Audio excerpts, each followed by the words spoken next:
Hi everybody and welcome to Heel Heat. My name is George Coles, and on this episode we're doing a top 10. Topic of the top 10, top 10 drummers. Now normally I know we do wrestling top 10s here.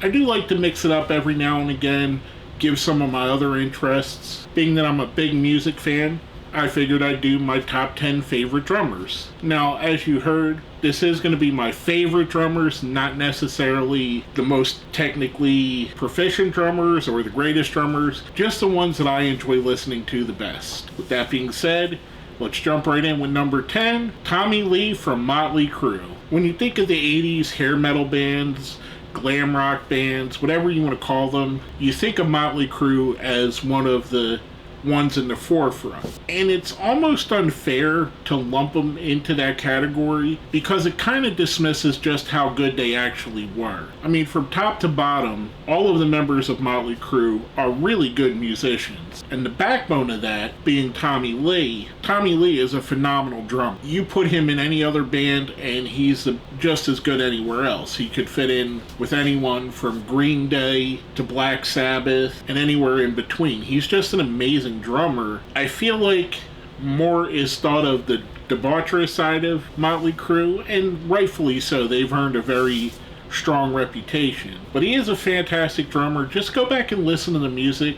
They put some of the best music of the 1980s out, and it's all built on that backbone of Tommy Lee. Next up are number 9, Clyde Stubblefield. Now this is a name that probably a lot of people that aren't huge music fans don't necessarily know. He's mostly known from his time in the James Brown band, and also he had his own band, the Clyde Stubblefield band. Clyde is one of the people that really laid the foundations for funk music, for rap music. I guarantee if you don't know his name and know his pedigree, you've heard his drumming. If you've heard more than 5 rap songs in your life, I guarantee you've heard his drumming because he's been sampled more than any other artist combined. The song that he played with James Brown, Funky Drummer, I think has been sampled in something like 20,000 different songs. It's something ridiculous like that, to the point where it's basically the foundation for a couple different music genres. Just an amazing drummer,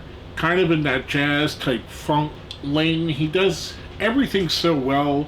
Very highly underrated drummer. I think he deserves more flowers than he gets, but I think he's absolutely amazing, and I love a lot of his other work. James Brown. Who doesn't love James Brown? Coming up after that, our number 8, Taylor Hawkins from the Foo Fighters. Taylor also had his own band, as well as doing music with other people, most notably Alanis Morissette before the Foo Fighters. And the thing of it was, when you look at a band like the Foo Fighters, who's fronted by one of the most famous drummers of all time in Dave Grohl, who switched to playing guitar mostly in the later Foo Fighters albums. In the very first album, Dave Grohl played all the instruments. But I feel like the Foo Fighters really became a band when they brought Taylor in and Taylor took the drumming over, because he added something different, and in a very good way, in my opinion. I think a lot of people, again, much like Clyde Stubblefield, overlook him because he's in a band, or was in a band, with Dave Grohl, and Dave Grohl is looked at as a genius musician, which he absolutely is. He deserves that reputation. But I think that nucleus, Grohl, Pat Smear, Taylor Hawkins, those 3 guys really make Foo Fighters special. I think the Foo Fighters are probably the best rock and roll band of the last 25 years. Just an amazing band. Sadly, Taylor Hawkins passed away a little bit over a year ago, but his contributions, they're immense. What a great drummer. Now going from that, our number 7, Vinnie Paul from Pantera, Damage Plan, and Hell Yeah. Vinnie Paul, to me, again, he's another guy that gets a little bit overlooked, and that's somewhat of the story of this list so far. He has himself and his brother, Dimebag Darrell, who's one of the best guitarists of all time, and they're in this influential band, Pantera. If you're too young to remember the climate of music in the early 1990s, heavy metal was kind of going into the background, and it felt like it was passé. Bands like Iron Maiden, Judas Priest, they were starting to wind down. Then you have this infusion of this new funky groove type metal where you could feel the influence of the stuff that went on before them. You could feel the influence of the blues in it, like bands like ZZ Top. You could feel different. Pantera was the heavy metal band that you could dance to, and I mean that in a very, very positive way.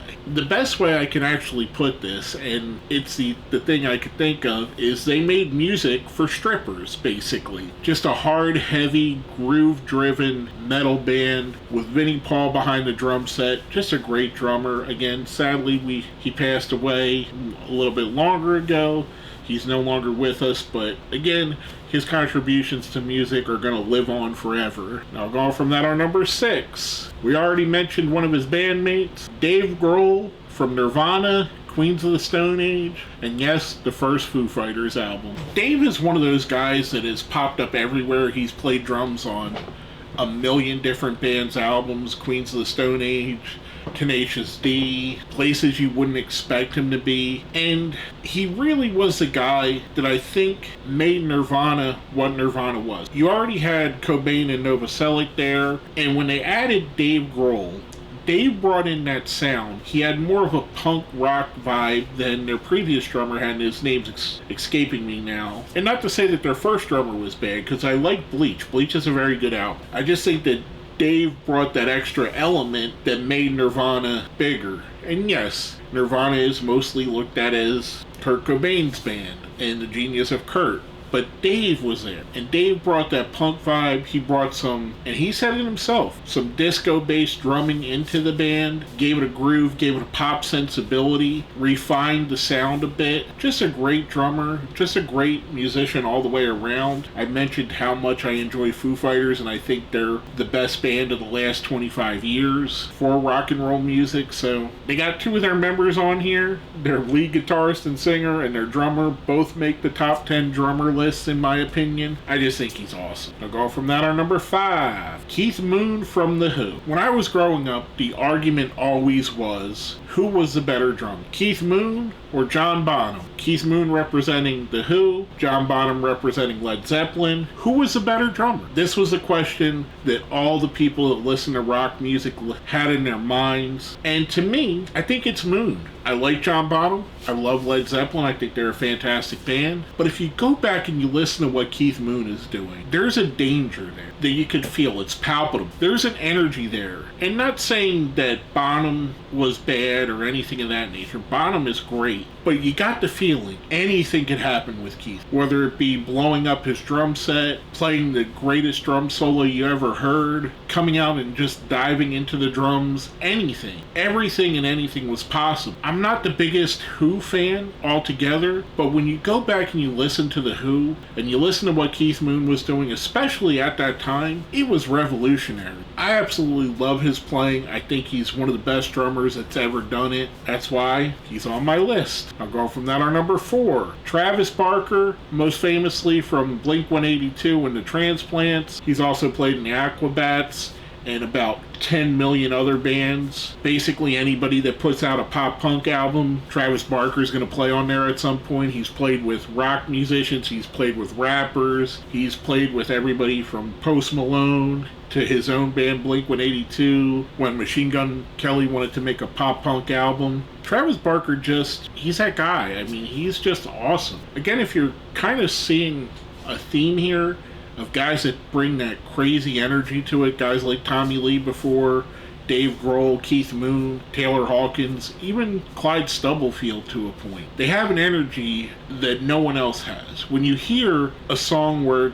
Travis Barker's on the drums, you know automatically that's Travis Barker. It sounds different than everybody else, and he's playing the same instruments. There's just something about what he does that's so special and so unique. That's why he's on my list. That's why he's one of my favorite drummers. I'm going from that, our number 3, Matt Cameron from Pearl Jam, Soundgarden, and my favorite project he did, Temple of the Dog. To me, Matt Cameron is the quintessential grunge drummer, more so than even Dave Grohl, because of his pedigree, because of where he came from, being in Soundgarden for so long and being in Pearl Jam for even longer now. I mean, he's just that guy. He laid down that sound. If you go back to those old Soundgarden albums and the Pearl Jam albums that came out after he joined, God, he's just so good at what he does. Probably one of the most technical drummers on this list. You'll never find a moment where Cameron is off. He's always on. And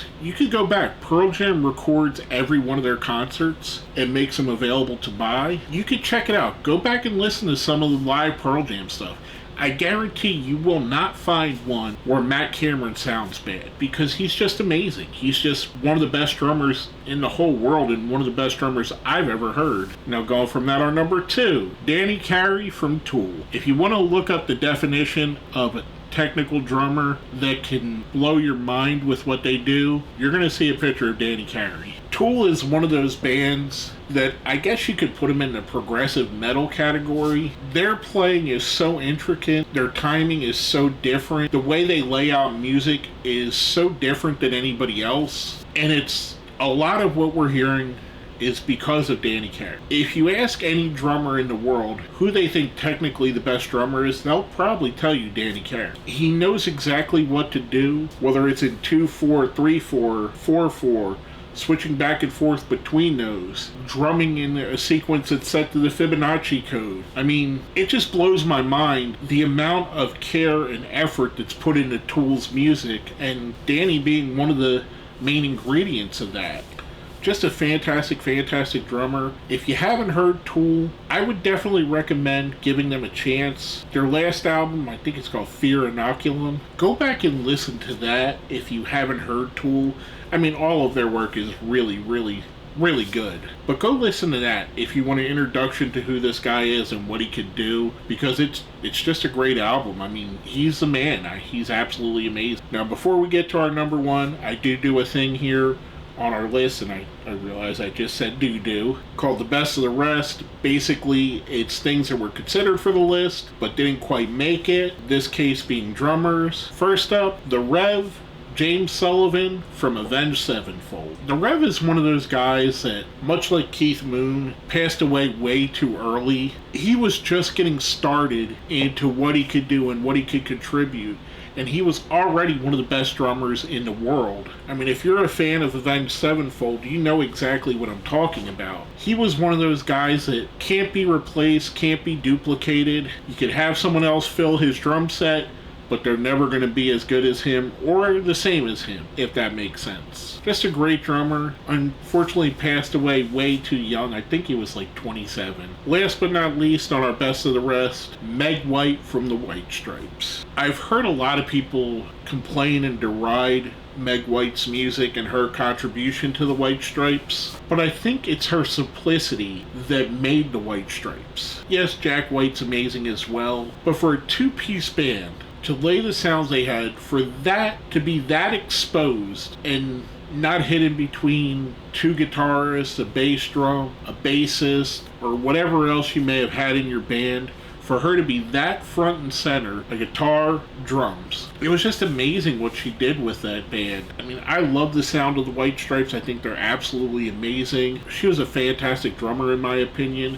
And I think it's the ability for her to know when and where to do things. If I were to compare it to wrestling, it would be like a wrestler like Randy Orton. He may not be the flashiest, but he knows exactly when he needs to do things and what to do at that time. That's what I think of when I think of Meg White. One of the best drummers I think that's ever been. Unfortunately, didn't quite make our list. Now, before I get into our number 1, if you think I put someone too high, someone too low, left someone off the list altogether, leave me a note in the comments down here. With that being said, my number 1 favorite drummer of all time, Joey Jordison from Slipknot. Everything I said about Danny Carey, you could transfer over to Joey Jordison in his prime. This guy was just insane. I mean, when you think of the speed that Slipknot played at, the blast beat style that he's playing the drums with. And yes, I know there's people that play drums faster. There's death metal bands that are way faster than Slipknot. But for him to be that technically precise with that amount of speed in that band, it really set the tone for who Slipknot is and what they were going to do. He was just amazing, and everything about that. I mean, I love Slipknot. They're an amazing band. I keep saying that over and over again, like it's not obvious I love the bands that are on the list. But he was just something special. He was another guy, much like I said with Vinnie Paul. He came around and totally changed what heavy metal was and what popular heavy metal is. Laid the groundwork for everything we've had for the last 20 years. I mean, Slipknot incorporated everything from nu metal to death metal to melodic deathcore at times and all the other offshoot brands. I hate that there's so many offshoots. It's just music, guys. Come on. You like what you're going to like. As you can see here, this is very eclectic. I have everything from the funky drummer to a hair metal band, to grunge bands, to classic rock, I guess you could say, with Keith Moon, to punk drummers with Travis Barker. I feel like Joey was that guy that kind of fit all of that into one ball and could do absolutely everything at a high level. And a side note, the thing that made me think about this is Slipknot just fired their drummer that replaced Joey after Joey left the band, in Jay Weinberg, who's another great drummer. Not quite as good as Joey, but very good in his own right. So that actually was the reason I thought of making this list. Just because I think drummers are one of the overlooked members of the band. You always hear about the guitarist, you always hear about the singer. The drummers and the bassists, not so much. I might do a list on basses someday, but just a great drummer. Again, gone way too soon. I think he was my age, or maybe just a bit older when he passed away. I think he might have been 47, 48. It's just a shame. With all that being said, if you made it here to the end, let me know who your favorite drummer is. It doesn't have to be from your favorite band. It doesn't have to be any of the drummers I picked. Just someone that you really like to listen to. Put it down here in the comments. While you're there, smash the like button. Share the video, subscribe if you haven't. If you see where it says join, that's how you become a channel member. Becoming a channel member definitely helps out. With all that being said, my name is George Coles, and this has been another Heel Heat Top 10.